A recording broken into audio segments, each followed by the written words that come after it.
What's up, brothers? It's Friday, so that means it's Man Up Friday here at Mike Your Mentor. Thank you for joining me. So if you're new to this channel, the reason I created it is to, I guess, give back, right? So I've been through some pretty crazy stuff in my life. If you follow this channel, you'll get to see what that means and what all that entails.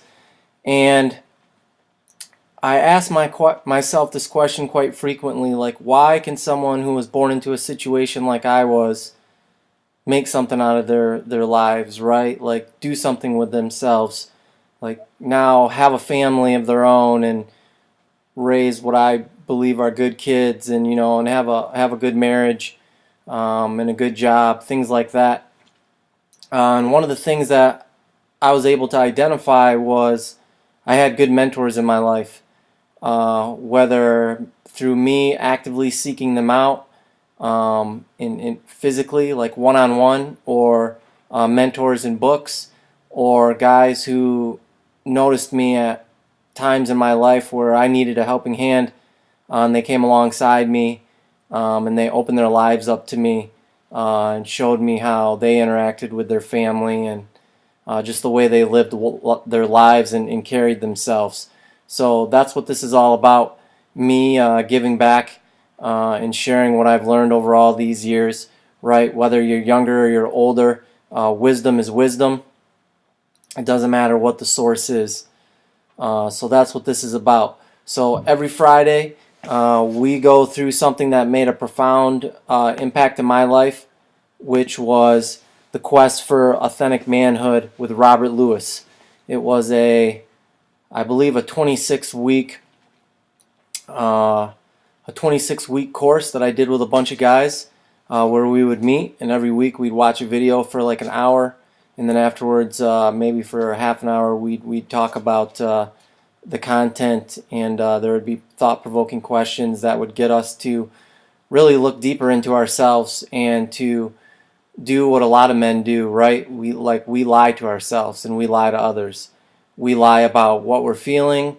We lie about how we felt about certain situations, or the way that maybe things in our past have affected us, because we don't want to deal with them, right? That's just normal. We're taught by culture to just stuff things down and to pick yourself up by your bootstraps and press on.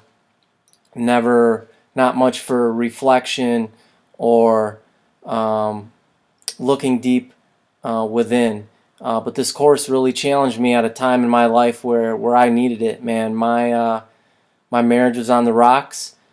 I had some other stuff going on and it was just like the perfect storm, right? And I was lost. I was feeling lost. I was feeling adrift, all alone, in a city where I really didn't have many friends. And I got together with this group of guys, and we went through this together, and it changed my life. So my goal is to share that with you. So we got a lot to talk about tonight. We're talking about the 4 faces of manhood, which I think you'll find real interesting. If you didn't see last week's video, right, we went through a brief history of manhood in this country, and it looked at where we started off with, where men worked, or boys worked the farm with their fathers, and through the course of history, they left the farms, and where we're at today, where parents leave the home and they're not around their kids all day, and the kids aren't seeing them interact with other people. They're not getting that full experience of having those values passed down, because that's the way society is evolved. Doesn't mean it's right, doesn't mean it's wrong. It's just looking at it for what it is, and the way that affects us as men today in raising our families and answering that higher calling that's on our lives. So I'm going to switch over to a little PowerPoint I got, and we'll get right into it.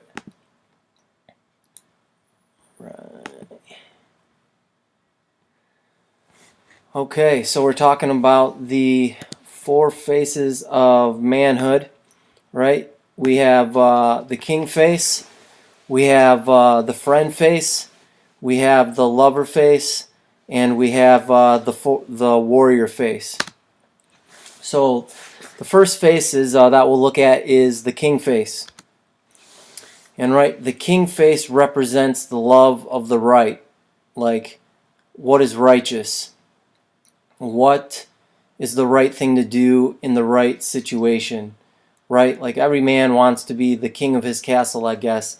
And there's certain principles that we have to live by as the head of our homes. And there's a difference between headship and leadership. And I'll get into this later on in the year with a separate video, but they're not the same, right? Like our wives, like my wife, she has strong leadership qualities, right? Like she can be blunt. She tells things like it is. She challenges you and in what you think and why you believe, and those are all good things. Those are strong leadership capabilities and characteristics, but it's not the same as headship. And as men, we were given headship over our homes, and we have to steward that properly.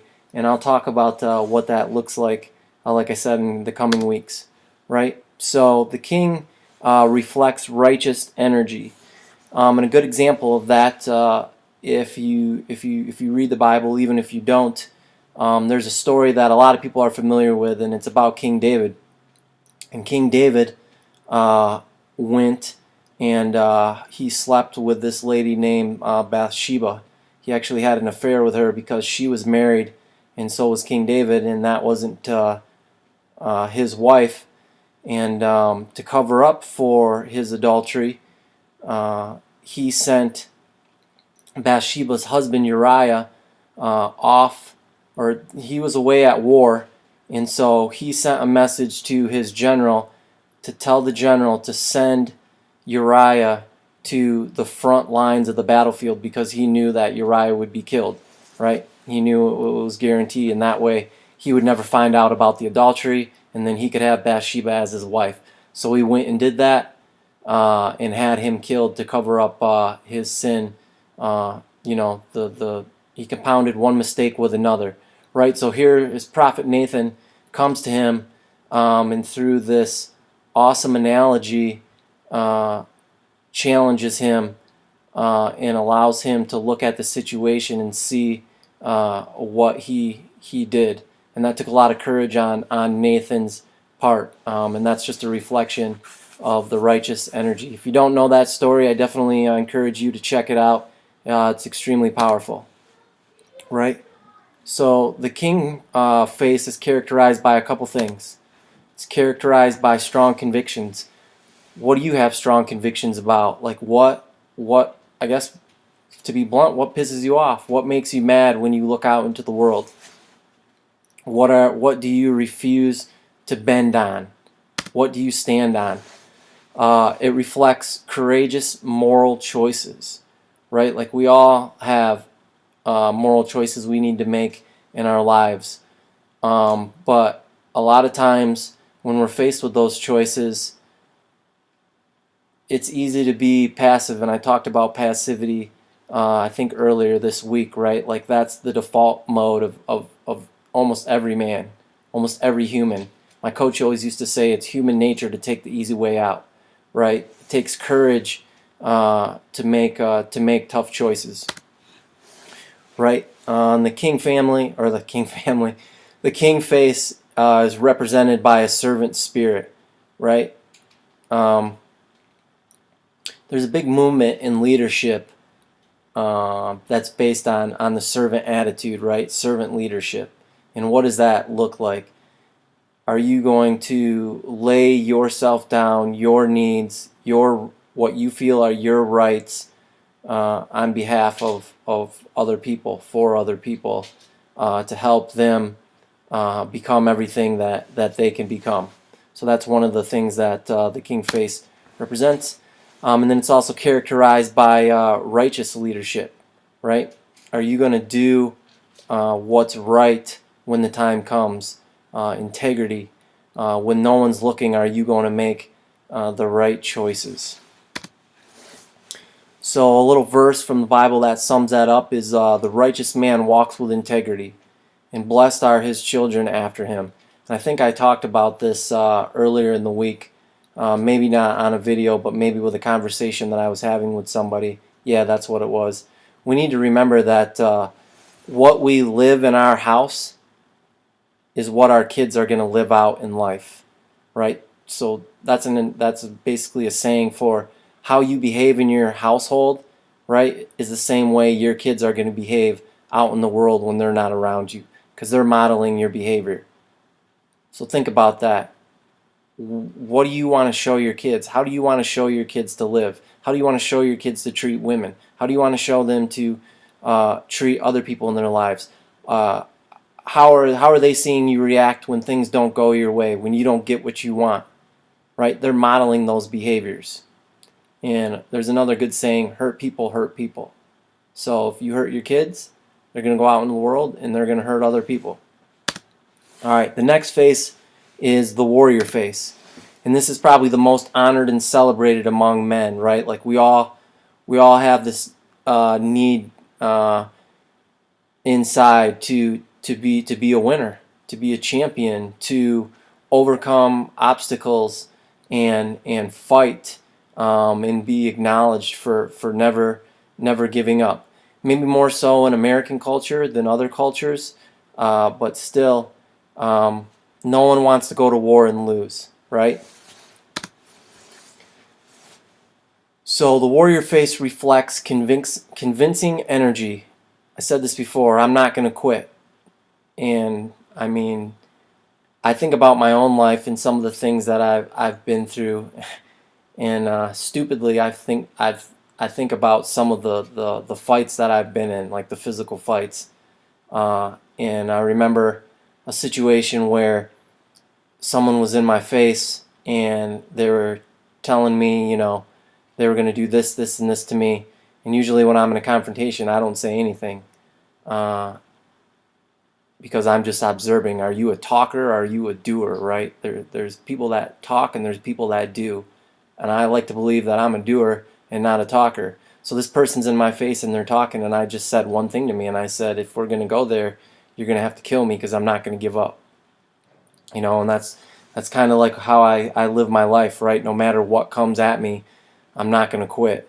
And I think that maybe that was compounded by my brother committing suicide, right? And just I see other people taking their lives, and one, I feel sorry, but two, like, I'm not going to quit because I know that what lies on the other side of those challenges. I know what is in that, what I have to look forward to later on in my life, right? All the things that I don't want to miss out on.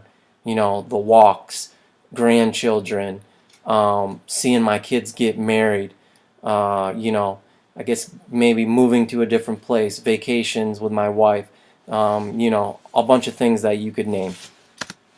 All right, so the warrior face is characterized by initiative, right? And that, like I said again, that can be tough because we have this natural mode we default to, which is passivity, where we don't care, and that's the opposite of taking initiative and doing what's right. The next, it's characterized by protecting. The warrior face is a protector, right? We protect our family, we protect the things we believe in, we protect the things that we care about. The warrior face is characterized by providing, right? We provide for those in our lives that we've been entrusted to steward over, whether that's our children, whether that's our spouse, whether as we get older that's our parents, whether that's friends that need to come live with us. I remember in high school, and this is another thing I'll talk about maybe in a couple weeks, is I made friends with a good buddy from another school, and he needed to get out of his environment and live with somebody somewhere else. And my grandpa welcomed him with open arms, and he transferred schools to our school, and he pretty much lived at my house, my grandparents' house, for a whole year. Slept on the couch, but he didn't care. He was out of that environment, and he was where he wanted to be, and that really helped him out at that time in his life, right? So the warrior face is characterized by providing. It's also characterized by persevering, which we discussed before. We're not going to quit. We're going to fight through things because we expect the greater reward. and then it's characterized by fighting, whether that's physically, hopefully not so much, but it can be, emotionally, intelligently, um, in just that will we have inside to fight, right? To keep on going, and sometimes even in relationships, we need to fight. And I don't mean like get physical with somebody, but I mean like fight for the convictions that we have, not only for ourselves, but for them. Like if we have a brother and he's lying to himself through the conversation that he has with himself by the words that are coming out of his mouth. Oh, I'm this. Oh, I'm that. I'm not as good. I'm not a good dad. Or, he's struggling with his identity. There's going to be a fight there, right? I mean, at least if you're my friend, because I'm not going to let you talk like that. I'm not going to let you believe those things. And that may mean that I have to take a hard stance with you and come alongside you and challenge you on those things that you're saying or that you're believing, or maybe even the ways that you're acting. If I see you, doing something that you're not supposed to do. And I think I spelled warrior wrong, but I don't got time for that if I did. So a good verse for that is 1 Timothy 6:11 through 12. But you, man of God, flee from all this and pursue righteousness, godliness, faith, love, endurance, and gentleness. Fight the good fight of the faith. Take hold of the eternal life to which you were called when you made your good confession in the presence of many witnesses. So the next face we have is the lover face, right? This is probably the face that's most unnatural to men because we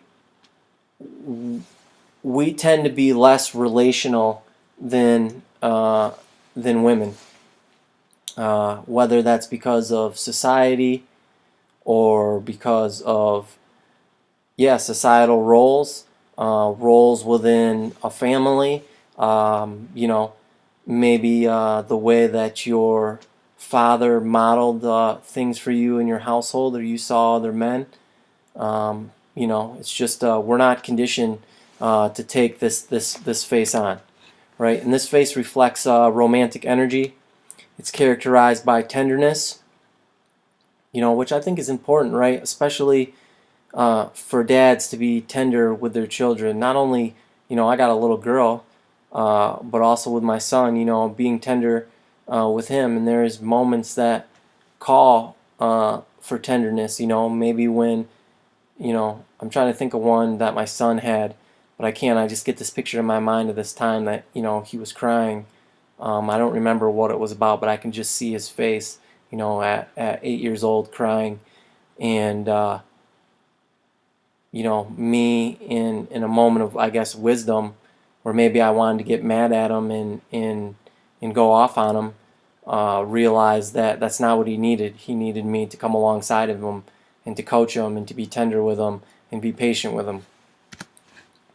It's characterized by sensitivity, right? Being sensitive to other people's needs, and being sensitive to how they're feeling, as well as I think as we're feeling, right? Like the lover face doesn't just apply to other people, it applies to ourselves. And a lot of us have bad self-love. We don't take good care of ourselves. And I know I talked about this before, but if you put a microphone around your neck or a recorder around your neck and you just recorded yourself all day, like what types of things are you saying to yourself? You're saying things to yourself that you would never say to another person, or you would never say to your kids. And if you just think about that as you go through your daily life, right, and you're having that self-talk and those tapes are going through your mind, right? The Bible says take every thought captive. So we think about what we're thinking, and are we going to pay any attention to that? And for me, if it's something that I wouldn't say to my kids, I'm not going to pay attention to it because I want to have good self-love. And that's part of the sensitivity. It's also characterized by a sacrificed core, right? The lover, that face is very sacrificial. It's very giving. It's a good analogy is if there's 5 people and one of them is representing the lover face, he's going to make sure the other 4 people get probably, how do I say this? They're going to get the whole, almost all of the cookie, if not a whole cookie, if they're sharing it before he gets anything. He's going to make sure everyone else is taken care of, right? He's going to sacrifice his interest in for the better good, or the good of everyone else, I guess is what I'm trying to say. And then the lover face represents emotional openness. Man, that's tough. That's a tough one for me. Over the years, I've learned to be vulnerable, but I still struggle with identifying the emotions that I'm feeling, or maybe not even, maybe that's wrong, not identifying the emotions I'm feeling, but being honest about the emotions that I'm feeling, whether I'm hurt, whether I'm angry, whether I'm sad. So I've gotten pretty good at being open. It's just identifying those emotions. And that's obviously situational. In some situations, I'm far more open and comfortable being vulnerable than in other situations, right? So it's also characterized by physical affection. That really doesn't need any explanation, but I'll just challenge you on this. So I take part in this men's retreat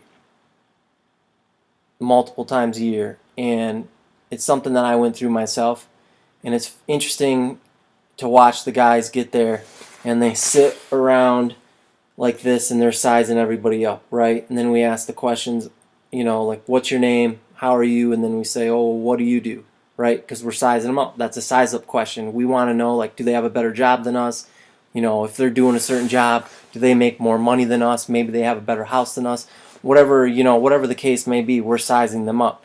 And this is a week-long retreat, and it's interesting to watch these guys as they go through this process, go from arms crossed and sizing everybody up to smiling and hugging one another, and they can't get enough of that by the time it's time to go. So I just want to encourage you, to think about that, the physical affection part, especially with maybe the other men that you have in your life. I'm always hugging my son, or at least I'm always trying to. At first it was a little uneasy for him, but now he doesn't have any problem, giving me hugs, and I don't have any problem at all giving other guys hugs or telling them that I love them. So just a little challenge there. And the verse for that is Ephesians 5:25. Husbands, love your wife just as Jesus loved the church. If you're not a Christian and you don't know what that means, that just means that was a model for how we're supposed to, sacrifice for our wives, right? Jesus died for what he believed for his church. So we're supposed to, in essence, die to our needs and our selfish desires for our wives. Like, our wives are supposed to come before us. We're supposed to honor them, and that's part of doing so. So the last face is the friend face. And no man can climb the mountain of manhood disconnected with other men. There's no such thing as a self-made man. No one makes it through life all by themselves. And if you want to get the most out of your life and you're a man, you need to have good relationships with other men. And this face reflects connective energy, and it's characterized by loyalty. Right? Are you loyal to the people that are in your life, or are you unloyal? Are you going to stick by them through thick and thin? If, something goes wrong, are you going to be there for them? When my brother committed suicide and I was driving home from college and I pulled into the driveway, the first people that I saw, the people that were waiting for me, were my two best friends. And they were standing up by the garage at my grandpa's house waiting for me when I got there. Because they're good friends, they're loyal, and they're still like that to this day. I know that I could count on them for anything if I needed something. The other thing it's characterized by is accountability, right? As men, if we don't have accountability, we get into all kinds of trouble. So I just want to ask you, who are you accountable to? And I don't just mean, your wife, right? I mean, like, what other guys are you accountable to? Hopefully you can tell your wife everything, But if for some reason there's something that you can't, like, you can't just hold that inside. Like, you need to get with another man, someone that you can trust, and you need to share whatever's on your heart with that person so that they can help hold you accountable. It's very important in anything that you do and anything that you want to improve, right? You get an accountability partner. And then it also reflects or is characterized by challenge, right? My grandpa said this to me all the time. Your real friends will tell you what you need, or your real friends will tell you what you need to hear, not what you want to hear, right? Like, we all want to hear praise and good job and, good things about us and what other people think, but sometimes that's just blowing smoke up people's butts. A good friend will tell you what you need to hear. So if you step out of line, they're going to tell you that. And I had a situation in my life where I was going to a place in my life that I didn't need to go to, and I was miserable. I knew it inside, but I wouldn't admit it to myself. And I had some good friends pull me to the side and challenge me and ask and say, Mike, what the beep are you doing? Like, you shouldn't be doing this. This situation isn't good for you. You need to get out of it. And they verbally slapped me across the face, and it woke me up. And that's exactly what I needed to start to move and get out of that situation. And that's something that we'll talk about in the upcoming weeks on Sunday sermon if you're around. This face is also reflected or characterized by fun, right? Like, we all want to do fun stuff. We want that buddy that will go fishing with us, will go hunting with us, will, race cars with us. That sense of adventure, right? The sense of unknown, like a mission. I remember as kids, I used to sneak out of my house, sorry mom, at midnight, and me and some buddies would meet up on our bikes, and we'd go on midnight missions, I believe is what we call them. And we wouldn't get into trouble all the time, if I'm honest, but we'd ride our bikes around town, at night, because it was fun, it was daring, it was adventurous. That there was always that feeling of not trouble's the wrong word, but the mystery, like, ooh, this is kind of dangerous, right? And we all want somebody in our lives that we can experience that with, and it's nothing better than to do that with another brother, right? So the verse for that's Proverbs 27:17. Iron sharpens iron, so one man sharpens another, and it's a good visual picture of iron, right? Like clashing together. Like, one piece of iron will sharpen another piece of iron, but in the process, sometimes sparks are going to fly, right? So that's it right there for tonight's lesson, the four faces of manhood. But before you go, just a couple quick things here. So, two questions to think about in the upcoming week as you reflect on these four faces of manhood is the first one is, not that one, it's this one. Which of the four faces of manhood can you most identify, and then why?